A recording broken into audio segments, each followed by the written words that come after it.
साथियों नमस्कार। महतारी वंदन योजना में आपके घर की किसी महिला का ऑनलाइन आवेदन करना हो तो आपको किसी कंप्यूटर सेंटर जाने की ज़रूरत नहीं है। आप घर बैठे ही उनका ऑनलाइन पंजीयन कर सकते हैं। सबसे पहले दोस्तों आप किसी भी ब्राउज़र को ओपन करेंगे और सर्च बार पर टाइप करेंगे महतारी वंदन .cgstate.gov.in। उसके बाद सर्च कर देंगे। सर्च करने के बाद आपको महतारी वंदन योजना का जो ऑफिशियल पेज है वह इस प्रकार नज़र आएगा। अब दोस्तों यहाँ पर कुछ जो जानकारियाँ हैं योजना के बारे में उसे आप पढ़ना चाहें तो आप पढ़ सकते हैं। यहाँ पर आवेदन के पूर्व की जो महत्वपूर्ण तैयारियाँ हैं उसमें आवश्यक जो दस्तावेज है जिसमें आधार कार्ड, मोबाइल नंबर और बैंक में खाता होना ज़रूरी है और साथ ही साथ खाते का जीवित होना, अर्थात उसमें जो केवाईसी है वह कंप्लीट होना चाहिए, बैंक एक्टिव होना चाहिए, बैंक में जो खाता है वह एक्टिव होना चाहिए। उसी में दोस्तों डीबीटी के माध्यम से आपकी जो राशि है वह आएगी। अब हम पुनः ऊपर की ओर जाएंगे। यहाँ पर देखिए 3 लाइन दिख रहा है, उस पर आपको क्लिक करना है। यहाँ क्लिक करने के बाद दोस्तों यहाँ पर मुख्य पृष्ठ आवेदन एवं भुगतान की स्थिति देखना चाहे तो यहाँ जाएंगे। सामान्य कुछ प्रश्न है इससे संबंधित तो इसमें है। आवेदन पत्र आपको यहाँ पर मिल जाएगा, हार्ड कॉपी, शपथ पत्र भी आपको यहाँ मिलेगा और शासन का जो आदेश है वह इस ऑप्शन में मिलेगा और हितग्राही लॉगिन जो लिखा हुआ है सबसे नीचे में उस पर आपको क्लिक करना है।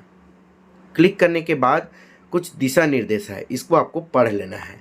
यहाँ पर आपको सूचित किया जा रहा है कि आप इस योजना का फॉर्म भरने से पहले आप पूरी तैयारी कर ले। आपके पास मोबाइल नंबर का होना ज़रूरी है क्योंकि आपके मोबाइल में ओटीपी आएगा और सभी जानकारियां फिलअप करने के बाद जब आप सबमिट करेंगे तो और ओटीपी आएगा। उसके बाद जब आपका फाइनल अपलोड हो जाएगा तब दोस्तों आपको एसएमएस के माध्यम से इसकी सूचना प्राप्त हो जाएगी कि आपका जो फॉर्म है वह सबमिट हो चुका है। अगर आपके फॉर्म में कोई त्रुटि या अपूर्ण होने की स्थिति में आपको पुनः सूचित किया जाएगा मैसेज के माध्यम से और आप अपने आवेदन की जो हार्ड कॉपी है उसे संबंधित आंगनबाड़ी केंद्र जो आपके समीप में आंगनबाड़ी केंद्र है, ग्राम पंचायत है या वार्ड प्रभारी अथवा बाल विकास परियोजना कार्यालय जिला कार्यक्रम अधिकारी में जाकर आप जमा कर सकते हैं। तो दोस्तों इसको आप पढ़ने के बाद इस चेक बॉक्स को ऑन कर देंगे, मैं अपनी सहमति प्रदान करती हूँ। तो इस पर आप जैसे क्लिक करेंगे तो आपका जो लॉगिन वाला पेज है वह पुनः ओपन हो जाएगा। अब दोस्तों यहाँ पर आपको अपना मोबाइल नंबर और इस कैप्चा कोड को फिलअप करना है। फिलअप करने के बाद ओटीपी भेजे पर क्लिक कर देना है। तो मैं यहाँ पर मोबाइल नंबर और कैप्चा कोड फिल कर देता हूँ। अब दोस्तों ओटीपी भेजे पर क्लिक कर देता हूँ। क्लिक करने के बाद कृपया मोबाइल नंबर पर भेजा हुआ ओटीपी दर्ज करें। ये देखिए दोस्तों ओटीपी आ गया और इसमें लिखा हुआ है महतारी वंदन योजना में ऑनलाइन पंजीकरण हेतु आपका ओटीपी नंबर इस प्रकार है। तो हम इस ओटीपी नंबर को वहाँ फिल कर देते हैं 580-153।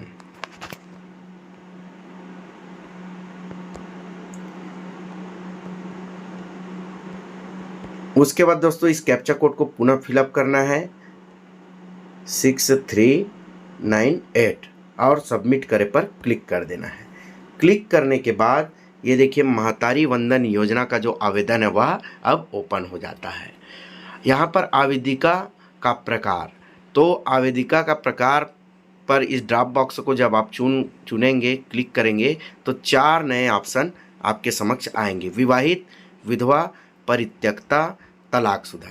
परित्यक्ता का मतलब है दोस्तों कई बार बिना तलाक के महिलाएं अपने मायके या किसी अन्य जगहों पर निवास करती है तो वो उस श्रेणी में परित्यक्ता आएगी।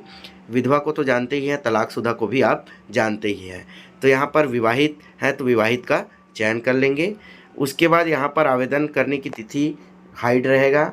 आवेदिका का नाम, तो दोस्तों यहाँ पर आधार कार्ड में जैसा नाम लिखा हुआ है वैसा ही आपको यहाँ पर फिलअप करना है। उसके बाद पति का नाम, आवेदिका के पिता का नाम यहाँ पर फिलअप करेंगे। आवेदिका का जन्म तिथि यह भी अनिवार्य है, ध्यान रखेंगे। उसके बाद जन्म तिथि के सत्यापन हेतु संलग्न दस्तावेज, तो दस्तावेज में क्या क्या आ रहा है देखिए, जन्म प्रमाण पत्र, आधार कार्ड, मतदाता परिचय पत्र, 10वीं की अंक सूची, साला दाखिल खारिज प्रमाण पत्र, और ड्राइविंग लाइसेंस। तो आपको इतने जो दस्तावेज है इसमें से किसी एक दस्तावेज का चयन कर लेना है। उसके बाद जाति, तो यहाँ पर आपको आवेदिका की जाति लिखना है। जाति लिखने के बाद दोस्तों वर्ग का चयन करना है, SC ST OBC जनरल। फिर दोस्तों आवेदिका पिछड़ी जनजाति श्रेणी की है, तो दोस्तों अगर है तो हाँ लिखेंगे, नहीं है तो नहीं।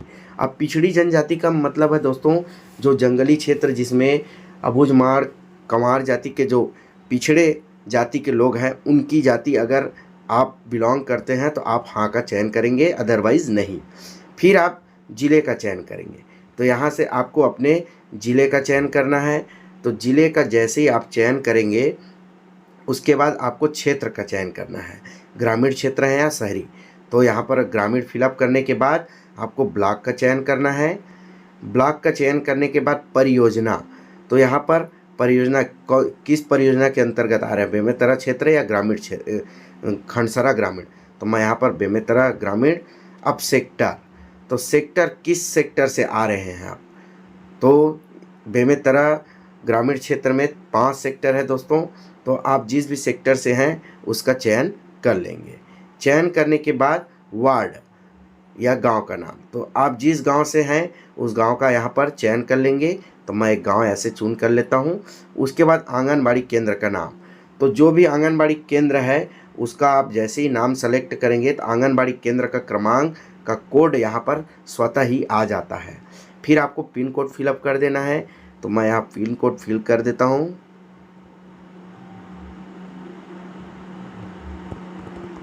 उसके बाद दोस्तों आवेदिका का आधार नंबर यहाँ पर फिलअप करना है। ध्यान रखना है दोस्तों जितने भी रेड कलर में स्टार मार्क लग रहे हैं जो आपको नज़र आ रहे हैं उसको फिलअप करना आपको बहुत ज़रूरी है। तो आधार कार्ड ज़रूरी है, पति का आधार नंबर में स्टार मार्क नहीं है तो अगर आप भरना चाहें तो यहाँ पर फिलअप कर सकते हैं। पेन नंबर है, पति का पेन नंबर है, और यहाँ पर मोबाइल नंबर हाइड रहेगा क्योंकि आप पहले ही इसको फिलअप कर चुके हैं। आपके पास कोई और वैकल्पिक मोबाइल नंबर है तो आप फिलअप कर सकते हैं। राशन कार्ड क्रमांक है, राशन कार्डधारी का नाम है, फिलअप करना चाहे तो फिल कर सकते हैं। हितग्राही के पात्र अपात्र की जानकारी, ये महत्वपूर्ण है दोस्तों, यहाँ पर ये तीनों स्टार मार्क से लगे हुए हैं। तो दोस्तों पहला है पात्र अपात्र की जानकारी। क्या आवेदिका के परिवार का कोई सदस्य भारत सरकार अथवा राज्य सरकार के शासकीय विभाग, उपक्रम, मंडल, स्थानीय निकाय में स्थायी अस्थायी संविदा पदों पर कार्यरत प्रथम वर्ग, द्वितीय वर्ग, तृतीय वर्ग के कर्मचारी अधिकारी हैं? अगर है तो हाँ, नहीं है तो नहीं। क्योंकि हाँ भरने पर दोस्तों आपका जो आवेदन है वो वैसे ही अपात्र हो जाएगा, क्योंकि ऐसे व्यक्तियों को आवेदन करने के लिए शासन से अपात्र घोषित किया गया है। क्या आवेदिका ऐसी पेंशन भोगी हैं जो मासिक पेंशन प्राप्त करती है? अगर पेंशन मिल रहा होगा तो हाँ, नहीं है तो नहीं। उसके बाद क्या आवेदिका के परिवार का कोई भी सदस्य वर्तमान अथवा भूतपूर्व सांसद, विधायक, भारत सरकार अथवा राज्य सरकार के बोर्ड, निगम, मंडल के अध्यक्ष, उपाध्यक्ष हैं? तो हाँ है तो हाँ, नहीं है तो नहीं। क्या आवेदिका स्वयं अथवा उसका परिवार आयकर दाता है? तो आयकर की श्रेणी में आने पर दोस्तों यहाँ पर हाँ या फिर नहीं है तो नहीं। आवेदिका के आधार से लिंक बैंक की जानकारी। अब दोस्तों यहाँ पर बैंक का नाम फिलअप करना है जिस बैंक में उनका खाता लिंक है, IFSC कोड, खाता क्रमांक और दस्तावेज अपलोड करना है। तो दस्तावेज दोस्तों यहाँ पर देखिए JPEG PNG में ही रखना है और अधिकतम 100 KB तक का आपका जो फाइल है अपलोड फाइल उसको रखना है। तो सबसे पहले आपको आवेदिका का आधार कार्ड का अपलोड करना है। तो चूज़ फाइल लिखा है दोस्तों, उस पर आप क्लिक करेंगे। क्लिक करने के बाद नो फाइल चूसेन लिखा हुआ है, वहाँ पर फाइल का नंबर आ जाएगा। फिर पति का आधार कार्ड अगर है तो उसको भी आप अपलोड कर सकते हैं, इसमें स्टार मार्क लगा नहीं है।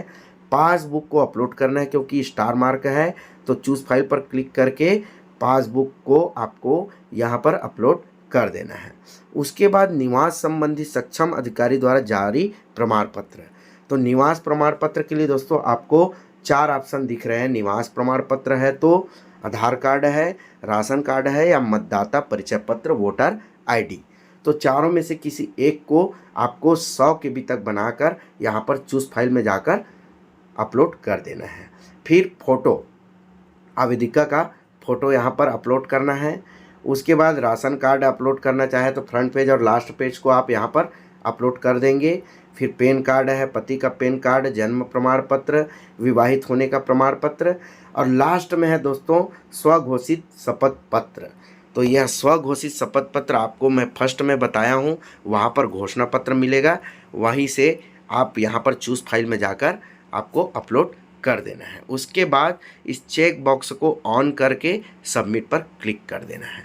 तो दोस्तों आपको इसी प्रकार से महतारी वंदन योजना का जो फॉर्म है उसे ऑनलाइन घर बैठे सबमिट करना है। आशा करता हूँ दोस्तों आपको यह जानकारी पसंद आई।